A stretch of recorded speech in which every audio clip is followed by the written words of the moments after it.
The rhythmic patter of rain against the windowpane usually soothes me, a gentle counterpoint to the clicking of my keyboard. Tonight, though, it's just noise, an irritating backdrop to the storm brewing inside me. My fingers freeze over the keys. The mortgage statement in my trembling hands shows David's signature next to mine, but I never signed this document. Not again, not after what he did to me 5 years ago. My breath catches. It's happening again. A metallic taste, sharp and bitter like old pennies, floods my mouth. Panic. Cold, undeniable panic. I can't believe it. After all this time, after everything. The paper shakes in my hand. Joint mortgage agreement, Chen and Reeves. Reeves, David Reeves, my ex-best friend, my ex-business partner, the man who gutted my life and left me to bleed out, financially and emotionally. I force myself to breathe. In, out, slow, got to think. My eyes scan the page, the dense block of officialese suddenly, horribly clear.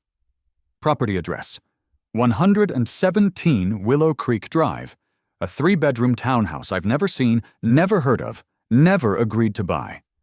And yet there's my name, Marcus Chen. And there beside it, a scrawl that's a passable imitation of my signature. Close, but not close enough if you know what to look for. And I know. My mind races, a frantic slideshow of the past few months, organizing my financial papers. That's what I was doing, trying to be responsible, get a clearer picture of where I stand. I'd stumbled upon a folder I didn't recognize, tucked away in the back of my filing cabinet. Property Ventures, LLC. Vague, anodyne. The kind of name David would choose. Inside, statements, utility bills, and this fraudulent mortgage. A memory, sharp and unwelcome, slices through the fog of disbelief. David, 5 years younger, all easy charm and boundless ambition, standing in our cramped startup office. It's a sure thing, Marcus. We just need to leverage a bit. Your credit is better than mine right now. Just a signature man, a formality. I'd been such a fool. Naive, trusting. I shake my head, trying to dislodge the ghost of his voice. This isn't just one property. The folder is thick. My stomach clenches. How deep does this go? He must have used our old company, Property Ventures, LLC. We set it up years ago. A legitimate vehicle for a small real estate investment we'd considered but never pursued after he happened. I thought it was dormant, dissolved even. Clearly, David had other ideas. He'd kept it alive, a Trojan horse waiting to unleash this new devastation. The statement shows regular payments. He's been making the payments. A cold chuckle escapes me. He actually thinks he's safe. He thinks I won't notice, or if I do, that the regular payments will lull me into… what? Acceptance? Complicity? The audacity is breathtaking. My hand instinctively goes to my phone, ready to dial his number, to scream, to demand. But I stop. No. Not like last time. Last time I was a wreck. Blindsided, emotional. He used that against me, twisted my pain into his justification, and not this time. A strange calm settles over the panic. Quiet, cold. I stand up, walk to my desk, and retrieve my high-resolution scanner. Methodically, I begin to photograph every single page of the fraudulent documents. Each click of the camera shutter is a small, hard assertion. I see you, David. I have proof. The metallic taste in my mouth hasn't faded, but now there's something else mingling with it. Something steely. I lay out the printed photos on my floor, a mosaic of his betrayal. Dates, amounts, forged signatures. A pattern emerges. He's been busy. Just as I'm kneeling there, piecing it all together, my phone buzzes on the desk. A text message. My heart lurches. I already know who it is. David, we need to talk, tonight. A chill crawls up my spine. He knows I've found out. Or he suspects. How? Does it matter? The game is on. The hiss of the espresso machine is a venomous whisper in the background, a sound that usually signals a productive morning for me. But tonight, it just grates on my nerves. The upscale coffee shop, Grindhouse, is one of David's usual haunts, all gleaming chrome and minimalist furniture, a place to be seen. He chose the venue, of course. A power play. He probably thinks the public setting will keep me from making a scene. He's always underestimated me. I spot him in a corner booth, nursing a latte, looking entirely too pleased with himself. That familiar smirk plays on his lips as I approach. The bitter aroma of over-roasted coffee beans, something I usually don't mind, burns my nostrils. It smells like him, all surface appeal, fundamentally flawed. Marcus. He nods, as if we're just old friends catching up, as if he hasn't just detonated a bomb in my life, again. David. I keep my voice level, betraying none of the fury simmering beneath. I sit, placing my phone on the table beside me, screen down. He doesn't need to know it's already recording. Thanks for coming, he says, leaning back, expansive. Figured it was time we cleared the air. Cleared the air? I echo, a dangerous edge creeping into my tone. Or did you mean confess to multiple felonies? His smirk falters, just for a second. Straight to the point, eh, Marcus? Some things never change. Some things do, David. For instance, I'm no longer the naive idiot you took me for 5 years ago. I lean forward. 117 Willow Creek Drive. Sound familiar? He sighs, a theatrical display of exasperation. Look, I was going to tell you. When, David? When the market crashed and you needed me to bail you out? Or when you decided to sell and wanted my real signature on the closing documents? He takes a slow sip of his latte, buying time. It's not like that. It's an investment for us. Us? I nearly laugh. There is no us, David. Not since you stole my company, my code, my future. Oh, here we go again with the ancient history, he scoffs. I made that software a success. You were sitting on it. It was my intellectual property. The heat is rising in me now, but I fight to keep it controlled.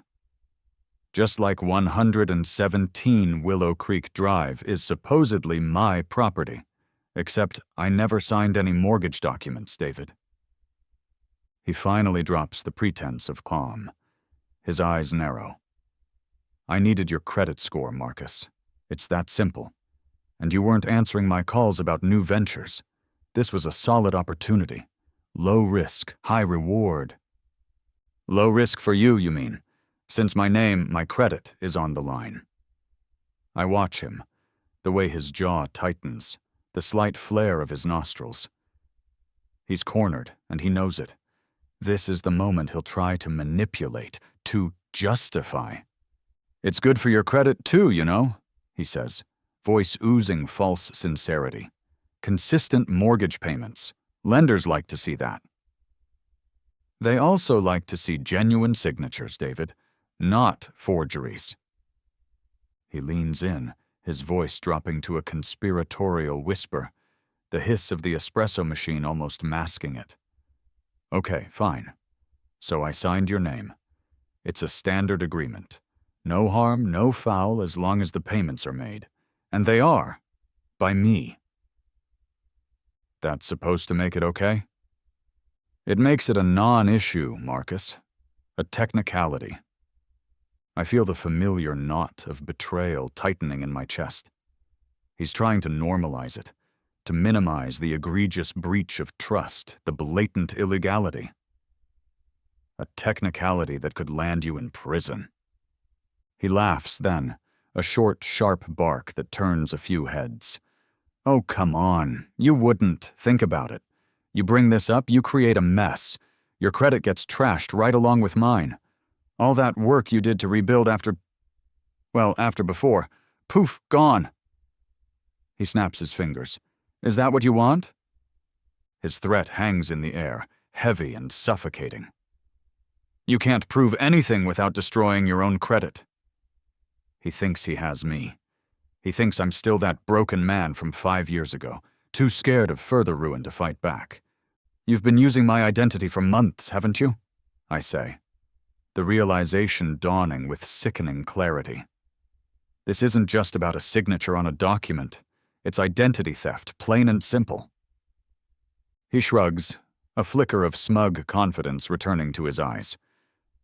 Property Ventures LLC needed a good guarantor. You were always good for that. So, you admit it then?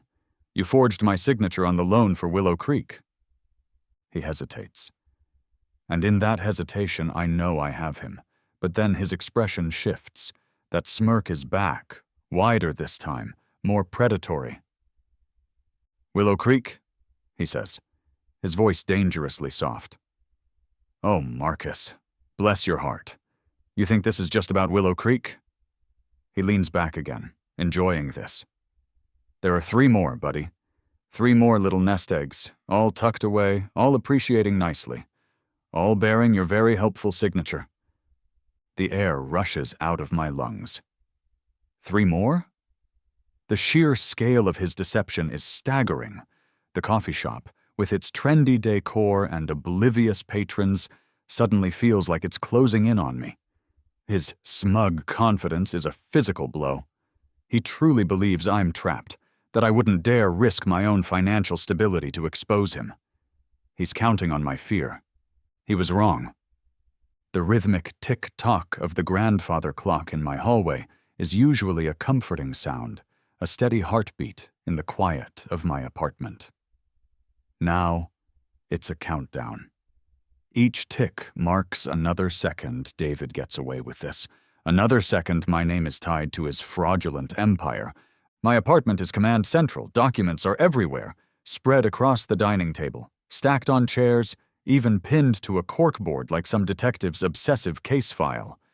Bank statements, property deeds, the ones I could find online anyway, printouts of David's social media, living it up, naturally, and those damning mortgage papers.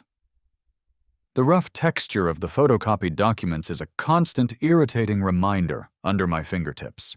I'm a software engineer. My brain thrives on logic, on finding patterns, on debugging complex systems. And David's life, his entire modus operandi, is one big, messy, fraudulent piece of code. It's time to debug David Reeves. I spend hours online, cross-referencing property databases, county recorder sites, and financial forums. It's painstaking. Willow Creek was just the tip of the iceberg.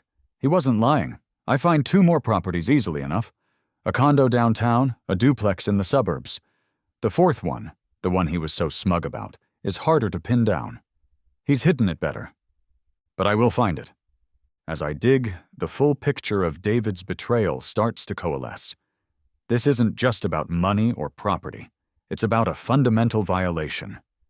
He didn't just forge my signature, he co-opted my identity, my hard-won financial stability. My mind drifts back, unbidden, to our college days. David. He was magnetic back then, full of big ideas, infectious enthusiasm. I was the quiet coder, the one who could make his grandiose visions a reality. We were roommates, then best friends, then business partners. Property Ventures LLC wasn't even our first joint venture. Our first was Synapse, the software that was going to change everything. My software. The memory is still raw, a wound that never quite healed.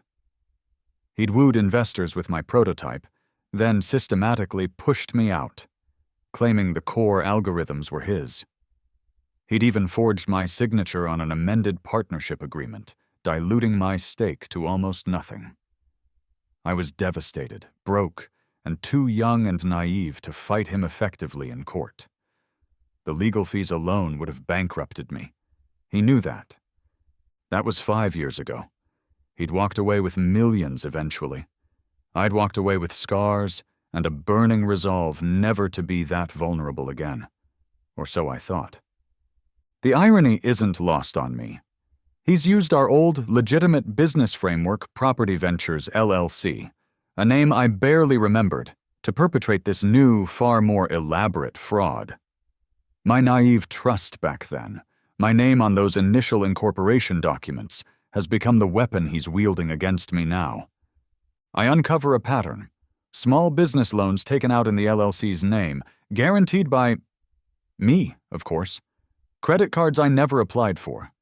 It's a tangled web, and he's been meticulous in covering his tracks, always making just enough of the minimum payments to keep the red flags from waving too high. This isn't just about revenge anymore. It's about survival.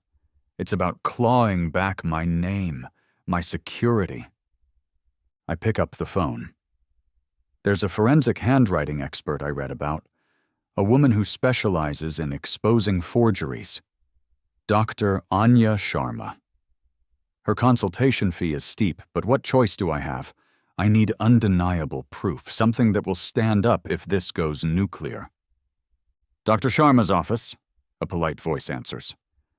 Yes, I'd like to schedule a consultation with Dr. Sharma regarding a potential document authentication. As I'm on hold, waiting for the good doctor to pick up, I idly type in the address of the third property, the duplex. Just curiosity. An online property listing pops up. Rented. The listing agent's photos show the interior, nicely furnished, modern appliances.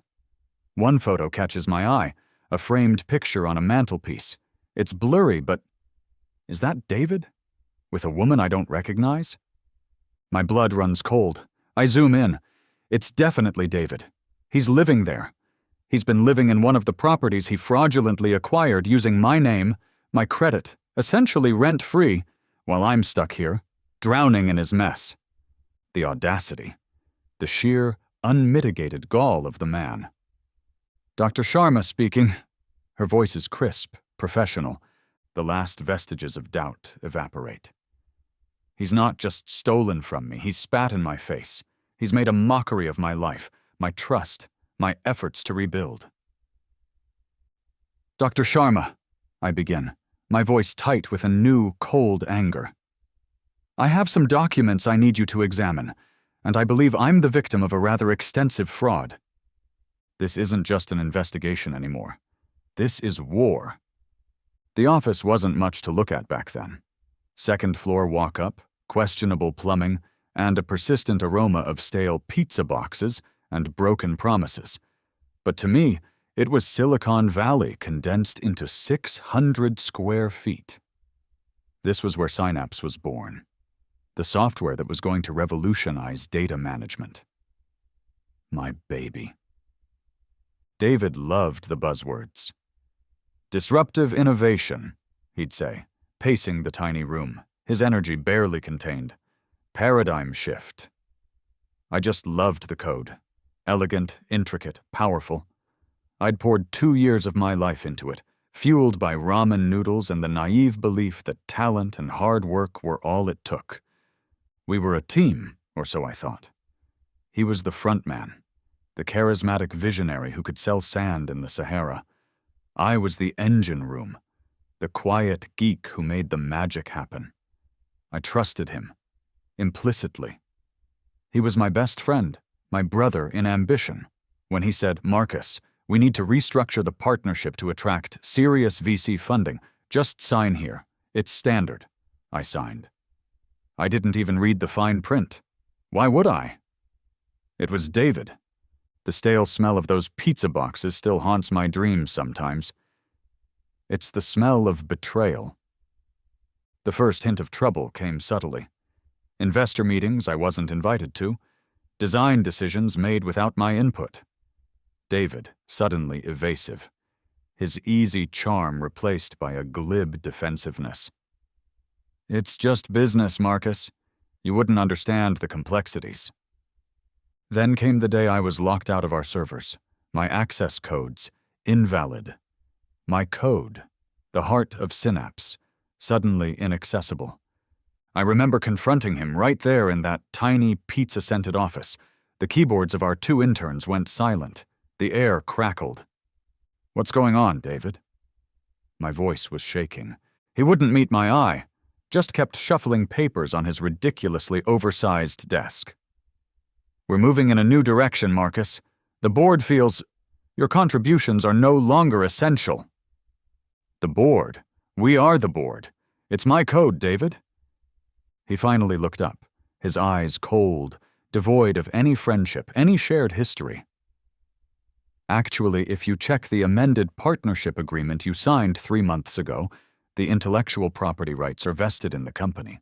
And the company, as of this morning, is majority controlled by our new investment partners. And me." The amended agreement. The one I'd signed without reading. My stomach plummeted. He'd planned this. For months, every smile, every encouraging word, a lie. He'd stolen Synapse, my brainchild, my future. The financial devastation was swift. My meager savings vanished, swallowed by initial legal consultations that went nowhere. The lawyers were sympathetic, but blunt. "He outmaneuvered you, son. You signed the papers. It'll cost a fortune to fight this, and your chances are slim." A fortune I didn't have. He abandoned me there, in the ruins of our shared dream. He went on to launch Synapse to great fanfare, hailed as a wunderkind. My name was never mentioned. He became a millionaire. I became a cautionary tale. But I survived. I had to. I crawled out of that wreckage piece by painful piece. I took freelance coding gigs, worked myself to the bone, rebuilt my life, my career, my credit. I learned to be meticulous, to trust no one implicitly, to always read the fine print. I'd even kept backups.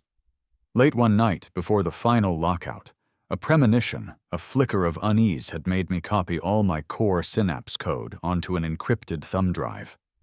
It wasn't enough to reclaim the company, not then, but it was a small act of defiance, a secret comfort, proof, if only to myself, that it was mine. The irony now is almost physically painful. David's current success, the very money he's likely using to fund these fraudulent property ventures, was built on the foundations of my stolen work. And here he is, 5 years later, thinking he can do it all over again, thinking I'm still that broken, naive kid. I look at the evidence spread before me. The forged mortgage documents. The trail of deceit. A cold fury settles in my heart. I had vowed, back then, in the ashes of Synapse, that I would never be that vulnerable, that foolish, again. He's counting on me being too scared, too beaten down to fight. He has no idea who I've become. My kitchen table looks like a war room. Legal pads filled with frantic scribbles, printouts of property laws, and David's forged documents are spread out like battle plans. The steady drip, drip, drip of the leaky faucet in the sink is the only sound, an irritating metronome counting down the time until I make my move. My initial rage has subsided, replaced by a cold, calculating focus. Confrontation got me nowhere last time. This time I need leverage, I need a strategy. My first call is to a real estate attorney, a sharp woman named Miss Albright, recommended by a colleague. I'm careful, though. I don't lay out the whole sordid tale of David's forgeries. Not yet. I frame it as a query about a problematic business partner in a joint LLC. "Miss Albright," I say, keeping my voice calm, professional. "I'm a part owner of several properties through an LLC. My partner, well, let's just say our working relationship has broken down. I'm exploring my options regarding the sale of these properties." "Are both your names on the deeds and the mortgages, Mr. Chen?" she asks, her tone all business. "Yes, and on the LLC's operating agreement." "Then, generally speaking, as a registered owner and member of the LLC, you likely have the authority to initiate a sale, provided you follow the procedures outlined in your operating agreement and state law. Of course, your partner would typically need to be involved in the final closing." A spark ignites in my mind. He'd need to be involved in the final closing, but what if the sales happened so fast, so decisively that by the time he realized it was a fait accompli? And more importantly, if my signature is on the deed, even a forged one that he put there, doesn't that give me certain rights? I spend the next few days buried in legal research, property law, LLC regulations, the fine print of mortgage agreements. It's a labyrinth, but I'm a good navigator. And what I discover is gold. Because David, in his arrogance, made a critical error. He put my name on the deeds as a joint tenant with rights of survivorship. He did this, I realize, to make the mortgage applications look more robust, to leverage my, then pristine, credit history fully. He assumed that joint ownership, while giving me theoretical rights, also tied me to the liabilities, making me complicit and therefore unlikely to rock the boat. He thought it protected him. He was wrong. As a legal owner on the deed, regardless of how my signature got there initially, a point I'll keep to myself for now, I have the right to sell my interest in the property. And in many cases, I can initiate the sale of the entire property. The proceeds would be split, of course, but the debt, the mortgages David so cleverly forged my name onto, those would remain tied to the names on the original loan documents, namely his and mine. A plan, audacious and terrifying, begins to crystallize. What if I sell the properties? All of them, quickly, quietly. I can see it. David, suddenly discovering his assets are vanishing. His comfortable little empire, built on my stolen credit, crumbling around him. The beauty of it is its brutal simplicity. He forged my name to acquire the assets, but in doing so, he gave me the legal standing to dispose of them. And the loans, the mortgages that started this whole nightmare, they'd still have my name on them, yes, that's the risk. But they'd primarily be his responsibility once the underlying assets are gone. And if he defaults, well, that's his problem. A problem he richly deserves. There's more. I discover, through some discreet online searching of public records, that David has been investing his own money into these properties. Upgrades, renovations. He's been improving my fraudulently acquired assets, increasing their market value, increasing the potential profit from their sale. Oh, David, you do make this easy. My fingers fly across my phone screen, scrolling through real estate listings, comparing market values.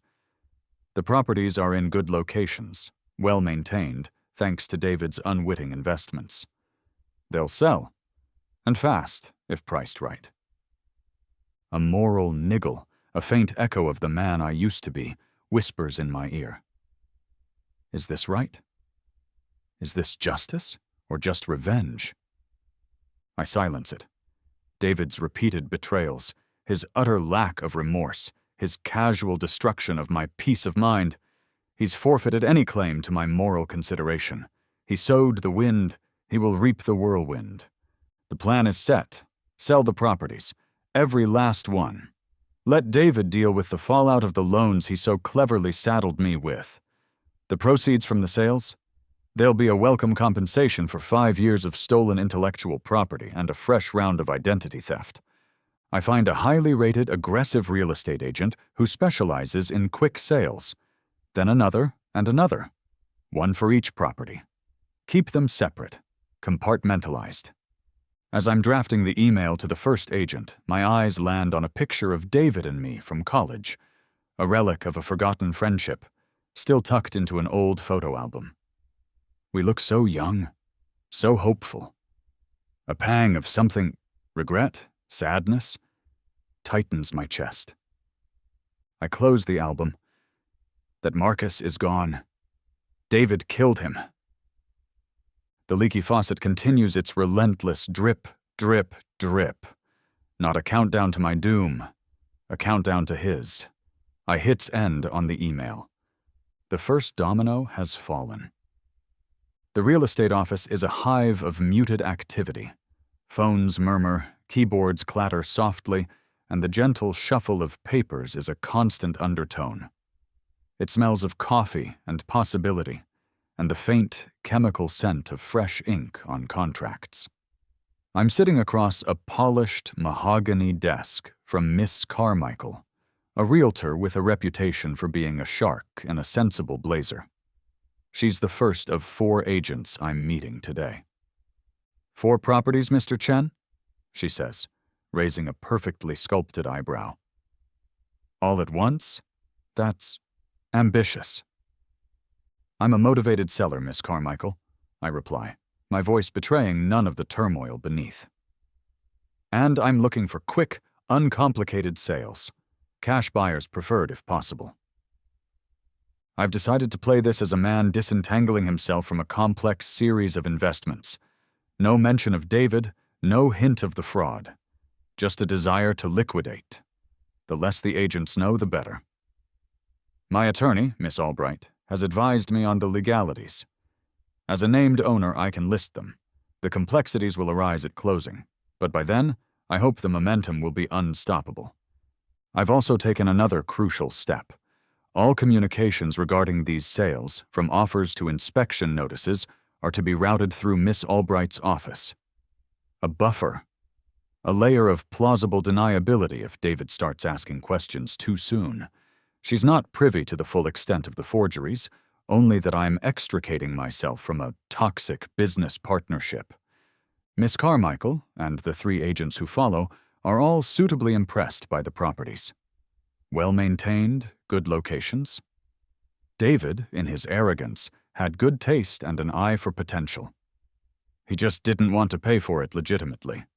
Within days, the for sale signs are up. Not literally, in most cases. These are higher-end properties. The marketing is more discreet. Online listings, networks of eager buyers. The first offer comes in for 117 Willow Creek Drive. It's above asking. Cash. A 20-day close. My heart hammers against my ribs. It's happening. It's actually happening. I instruct Miss Albright to accept. The next few weeks are a blur of paperwork, emails, and discreet phone calls. I'm orchestrating a 4-pronged assault on David's fraudulent empire, all while maintaining a facade of normalcy in my own life. I go to work, I meet friends for dinner, I deflect questions about why I seem a little preoccupied. The tension is a constant thrum beneath my skin. Every email from Miss Albright, every call from an unknown number sends a jolt of adrenaline through me. Is it David? Has he found out? The second property, the downtown condo, gets an offer. Then the third, the duplex he's been living in. Each acceptance is another nail in his coffin. I'm careful, meticulous. Every step is documented, every communication logged. Miss Albright is earning her considerable fee, navigating the legal intricacies of selling properties where one owner is unaware and uncooperative. We're using legal loopholes, provisions for unresponsive partners, expedited sale processes for LLC assets under certain conditions. It's a tightrope walk, but we're managing. Then, one evening, my phone rings. It's an unknown number, but the area code is local. My stomach clenches. Hello? Marcus? It's David. His voice is tight, a noticeable change from his usual smug drawl. What the hell is going on? I just got a call from my tenant at the duplex. Something about a property inspection tomorrow morning. He said there's a sale pending. My breath catches. He knows. Or at least he suspects. The tenant must have seen the online listing or been contacted by the buyer's agent. David, I say, injecting a note of weary surprise into my voice. What are you talking about? Don't play dumb with me, Marcus. The duplex on Elm Street. Is it for sale? I pause, letting the silence stretch. You know, David, Property Ventures LLC has several assets. Perhaps Miss Albright, my attorney, has been in touch with you about restructuring. All communications are going through her. Albright? Who the hell is Albright? And what restructuring? He's practically shouting now. You can't sell those properties without me. Can't I? I say softly, a hint of steel in my voice. You seem to think you could acquire them without me. There's a choked sound on the other end of the line. He's connecting the dots. The inspections, the sudden need for quick sales. You wouldn't dare, he whispers, his voice hoarse. Wouldn't I, David? I reply, and then I hang up. The game has just entered a new, more dangerous phase. He's suspicious. And a suspicious David is a desperate David. The distant wail of a siren seems to echo the chaos erupting in David's meticulously curated life. I imagine him in his luxury apartment, the fourth property, the one I haven't managed to list just yet, his sanctuary, pacing, his composure shattering like cheap glass. The call from his tenant at the duplex was just the beginning. The next morning, he would have received official notification from Miss Albright's office regarding the pending sale of not just the duplex, but Willow Creek and the downtown condo as well. 3 uppercuts in rapid succession. My phone starts blowing up. Missed calls from David, dozens of them. Voicemails, each more frantic, more threatening than the last. Then come the texts, a barrage of accusations, pleas, and poorly veiled threats. David. Marcus, you snake! Call me now! David. This is illegal. You can't do this. I'll sue you into oblivion. David.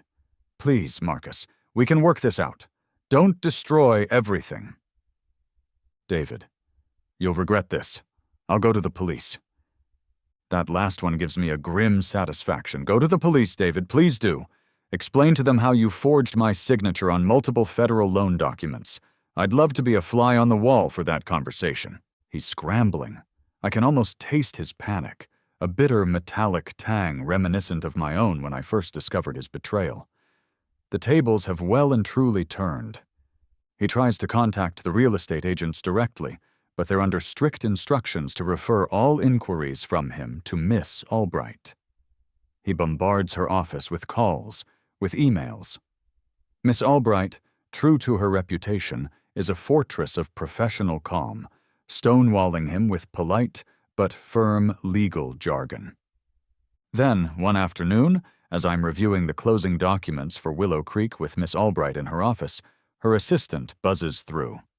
Mr. Reeves is in the lobby, Miss Albright. He's demanding to see Mr. Chen. He seems agitated. Miss Albright looks at me, an eyebrow raised. Your call, Mr. Chen. A part of me wants to hide, to let her handle it, but no, this is my fight. Send him in, I say, my voice surprisingly steady. David bursts into the office, his usually immaculate suit rumpled, his hair disheveled. His eyes are wild, darting between me and Miss Albright. He looks like a cornered animal. The sharp crack of his expensive leather briefcase hitting the plush carpet seems to punctuate his desperation. Marcus! He spits, ignoring Miss Albright completely. What in God's name do you think you're doing? Hello, David, I say calmly, leaning back in my chair. We're just finalizing the sale of 117 Willow Creek Drive. You remember Willow Creek, don't you? You can't sell it. It's half mine. Actually, Miss Albright interjects smoothly. Mr. Chen, as a legal co-owner on the deed, is perfectly within his rights to initiate the sale. You were, of course, notified as per the LLC's operating agreement. Notified? I was ambushed! He turns back to me, his face contorted with rage. This is theft, Marcus. Grand larceny. Is it, David? I meet his gaze, unwavering. More so than forging my signature on multiple 6-figure mortgages? More so than systematically using my identity to enrich yourself for months, possibly years? The color drains from his face. He knows I have him. He knows I know everything. I can explain that, he stammers, the fight visibly leaving him, replaced by a dawning horror. Oh, I'm sure you can, I say, my voice laced with ice. But the explanations are irrelevant now. The properties are being sold. Willow Creek closes tomorrow. The condo and the duplex by the end of next week. No, he whispers, shaking his head in disbelief. No, you can't. The loans, my money, I put tens of thousands into renovating the duplex. Unfortunate, I say, allowing a small, cold smile to touch my lips. Consider it a gift, to me. He lunges forward then, grabbing the edge of Miss Albright's desk. I'll stop you. I'll call the banks. I'll tell them about the forgeries. I'll ruin you even if it ruins me. This is it. The threat I've been anticipating. His ace in the hole, or so he thinks. I hold up my hand, palm out, a gesture of calm command. Go ahead, David. Call them. Please do. But before you do, you should know something. I pause for effect. I have Dr. Anya Sharma's full forensic analysis of every signature. I have recordings of our conversations. I have bank statements, email trails, a mountain of evidence that proves, beyond any shadow of a doubt, that you, David Reeves, are guilty of multiple counts of bank fraud, wire fraud, and aggravated identity theft. He stares at me, his mouth agape. The fight is gone. Only a raw, naked fear remains. Everything I'm doing, David, I continue, my voice quiet but firm, is perfectly legal. You, on the other hand, you're looking at significant prison time. So by all means, make those calls. Tell them about the forgeries. You'll be confessing to your own crimes. He sinks into a chair, deflated. The realization of his predicament, the sheer inescapable trap he's laid for himself, crashes down on him. He put my name on those deeds, thinking it was a clever way to secure the loans. He never imagined that same signature, that same legal standing he gifted me, would be the instrument of his undoing. The power dynamic hasn't just reversed, it's been obliterated. He came here to threaten, to intimidate. He's leaving a broken man, facing the abyss of his own making. The distant sound of traffic from the street below seems to be mocking his crumbling world. The days that follow are a whirlwind of finality. The satisfying thud of closing documents hitting Miss Albright's polished conference table becomes a familiar sound. Willow Creek is gone. The downtown condo follows 2 days later. The duplex, David's ill-gotten home, closes by Friday. With each signature, a weight lifts from my shoulders. Marcus ensures David receives copies of all final sale documents. Each one is delivered by certified mail, a cold, official reminder of his crumbling empire. I can only imagine his reaction as he signs for each envelope, each one another nail in the coffin of his fraudulent enterprise. The proceeds from the sales are carefully managed by Miss Albright, deposited into an escrow account. We're meticulous, ensuring every I is dotted, every it crossed. I won't give David any ammunition, any loophole to claim I've mishandled funds. My revenge is precise, surgical, and, above all, legal. David's attempts to stop the sales become increasingly desperate, almost pathetic. He sends rambling, threatening emails to Miss Albright, to the title companies, even to the new buyers. How he got their information, I don't know, and frankly, I don't care. He makes tearful, incoherent phone calls. But it's too late. The ink is dry. The deeds are transferred. Only one property remains. The fourth one, his primary residence. The jewel in his tarnished crown. This one is trickier. He's living there. He'll fight tooth and nail. But this property is also my ultimate leverage. Miss Albright files the necessary paperwork to list it. We anticipate his objections, his legal maneuvers, but his options are limited. His name is on the LLC, his forged signature is on the mortgage documents alongside mine. He's trapped in the web of his own making. He tries to file an injunction. It's summarily dismissed. He can't argue the sale is illegitimate without exposing his own forgeries. Miss Albright is a maestro, countering his every move with calm, irrefutable legal arguments. The final offer for his residence comes in. It's a good one. Another cash buyer, eager to close quickly. David's final, desperate attempt at negotiation comes in the form of a hand-delivered letter to Miss Albright's office. It's a rambling, self-pitying missive, full of justifications and pleas for a reasonable settlement. He offers to buy me out of my share of the LLC for a fraction of what the properties are worth, provided I agree to keep the mortgages solely in my name. I almost laugh. The audacity, even now. Miss Albright confirms what I already know. All my actions are within legal bounds. The sales are legitimate.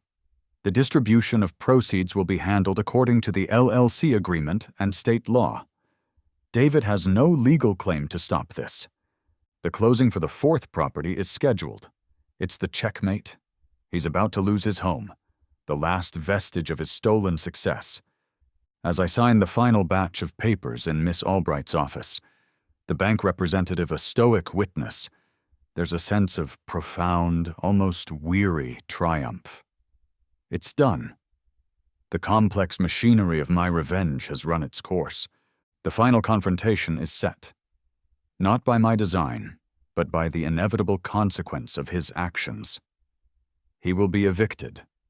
The new owners will take possession. And I will be there to witness it. The morning is gray, matching the bleakness of David's future.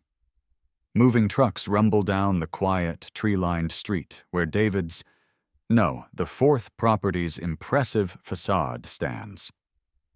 The new owners, a pleasant young couple, are already there, excitedly discussing paint colors with a contractor. The sound of their cheerful chatter is a stark contrast to the drama about to unfold. David is still inside. He's refused to leave, refused to acknowledge the eviction notices. A sheriff's deputy is on his way. I'm parked across the street watching. There's a metallic taste in my mouth, but it's different this time. Not panic, not even purely triumph. It's something more complex. Victory, yes, but mixed with an unexpected faint sadness. The ghost of a friendship, long dead, still whispers. He finally emerges as the deputy's car pulls up. He looks diminished. The arrogant smirk, the confident swagger all gone. He's just a man, rumpled and defeated, carrying a single, forlorn-looking box of possessions. He sees me. His eyes, hollow and red-rimmed, fix on mine.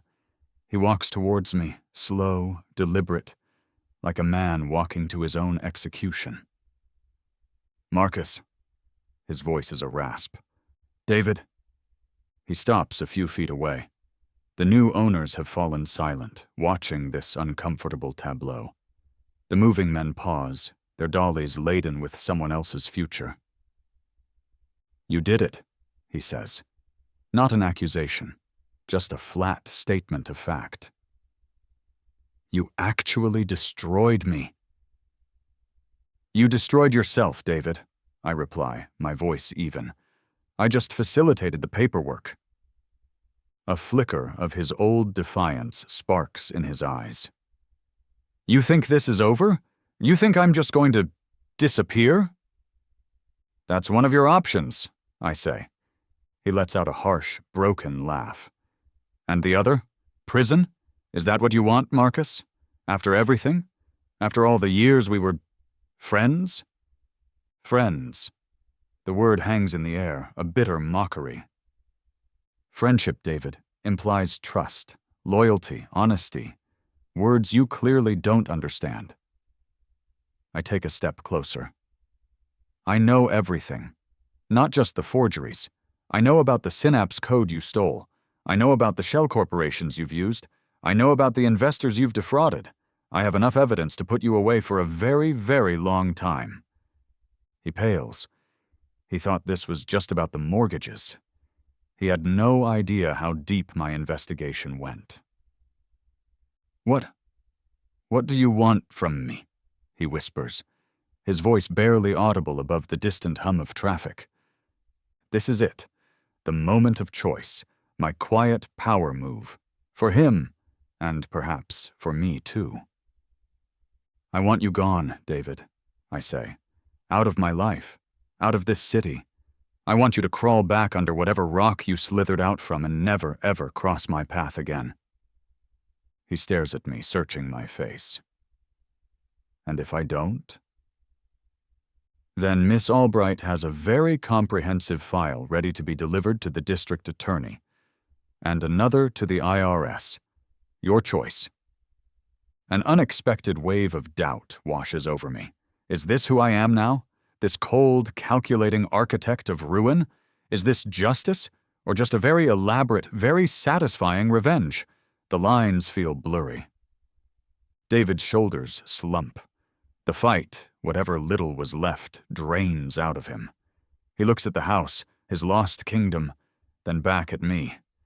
His eyes are filled with a despair so profound it's almost pitiful. There's nothing left for me here anyway, he says, his voice flat, lifeless.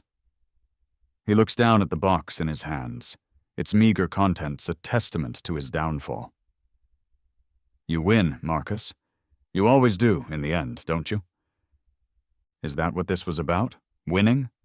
Or was it about reclaiming what was stolen from me? My security, my peace of mind, my name? He turns without another word and walks towards a battered old car parked down the street, a relic from a past he can no longer cling to. He doesn't look back. The deputy, seeing the situation resolve itself without intervention, nods curtly and drives away. The new owners resume their excited conversation. The movers get back to work. The world moves on. I watch until David's car disappears around the corner. It's over, truly over. The resolution of our toxic relationship, not with a bang, but with his whimpering retreat. My transformation from victim to victor feels complete and strangely empty. 6 months later. The chaotic symphony of the city is a familiar comfort now, heard from the balcony of my new apartment. It's smaller than the house David lost, but it's mine. Truly mine. Every brick, every fixture, bought and paid for with legitimate money. The warm aroma of home-cooked food, a stir-fry I'm attempting with questionable success, drifts from the kitchen, mingling with the scent of new beginnings. A burst of genuine laughter erupts from the living room. My friends, my real friends, Sarah and Ben, are arguing good-naturedly over a board game. It's a scene so normal, so blessedly mundane, it almost brings tears to my eyes. The proceeds from the sale of those 4 properties were substantial.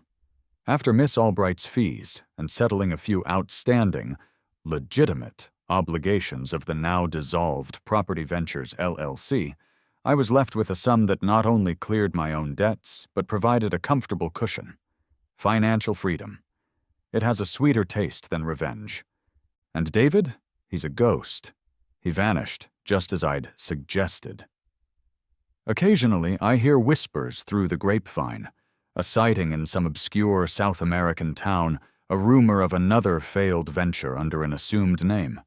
He's out there, a financial pariah, forever looking over his shoulder. The loan payments for those 4 properties, the one still bearing his name alongside mine, a detail that Miss Albright is meticulously managing to ensure my credit remains untouched by his inevitable defaults, are ironically automatically debited from an account he can no longer access, but is legally obliged to fund.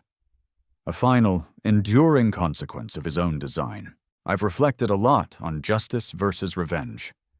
What I did to David? It was brutal, calculated. But was it unjust? He'd built an empire on lies, on theft, on my signature. I simply used the legal framework he himself had exploited to dismantle it. Perhaps it was a form of poetic justice, the kind that leaves you with clean hands, if a slightly troubled conscience. The unexpected moment of doubt I felt watching him leave that day has faded, replaced by a quiet acceptance. I did what I had to do, not just for myself, but for anyone else he might have targeted. That thought sparked an idea. With a portion of the funds, I've started a small foundation, a non-profit dedicated to helping victims of financial fraud and identity theft navigate the legal system. It's early days, but the work is meaningful.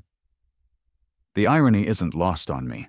David's ongoing loan payments, in a roundabout way, are now funding the very support I wish I'd had 5 years ago. Sarah calls from the living room. "Marcus, are you going to join us, or are you planning to burn that stir-fry?" I smile. Real friends, real connections. These are the things that matter. There's even someone new, tentative. A woman named Chloe I met at a charity gala for my foundation. She's an architect, smart, funny, and she has this way of looking at me, like she sees the man I am now, not the wreckage David tried to make of me. She knows a version of my story, the sanitized one about a difficult ex-partner. She doesn't need to know the gritty details of my revenge. She just needs to know my integrity, something David could never touch. As I walk back into the living room, the sound of their laughter washing over me, I glance at my banking app. A notification. Scheduled payment received, mortgage account ending 4,321. David's still paying. Some betrayals, it turns out, can be leveraged into spectacular comebacks. My comeback is quiet, internal, but it's real. I rebuilt, I thrived, and in the end, that's the only victory that truly counts.